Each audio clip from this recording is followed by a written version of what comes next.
শুরু হয়েছে। সম্মানিত বন্ধুগণ, আসসালামু আলাইকুম। হুজুর এগ্রো ফার্মের পক্ষ থেকে আপনাদের আন্তরিক শুভেচ্ছা। এই যে দেখতে পাচ্ছেন গ্যামার কাটিং, এটা লাগানোর কয়েকটি পদ্ধতি আছে। যদি আপনি সুন্দর করে লাগাতে পারেন তাহলে আপনার এই ঘাস দ্রুত বৃদ্ধি হবে, দ্রুত বংশ বিস্তার করবে এবং দ্রুত আপনার খামারে কাজে লাগাতে পারবেন, অর্থাৎ আপনার গরুকে খেতে দিতে পারবেন।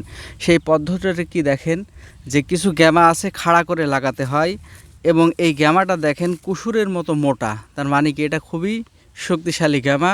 আবার অনেকে আছে যে চিকন চিকন লাগান। এই যে এই মোটাটা যত দ্রুত লাগাবো তত তাড়াতাড়ি এখান থেকে গাছ বাড়িয়ে বড় হতে শুরু হবে।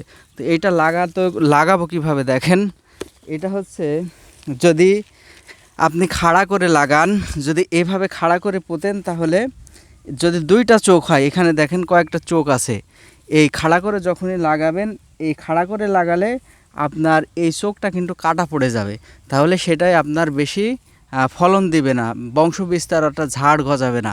তাহলে আপনি যদি এভাবে পেড়ে লাগান তাহলে দুইটা চোখই কি মাটির সাথে ঠেকছে, আপনার দ্রুত বংশ বিস্তার করবে। তাহলে আমরা এইভাবে পেড়ে শুয়ে শুয়ে লাগাবো, যেমন আখ বা কুসুর যেভাবে লাগাই, আমরা এই গ্যামাটা যদি এভাবে লাগাতে পারি তাহলে আমাদের দ্রুত ঘাস অর্থাৎ ঝাড় করবে।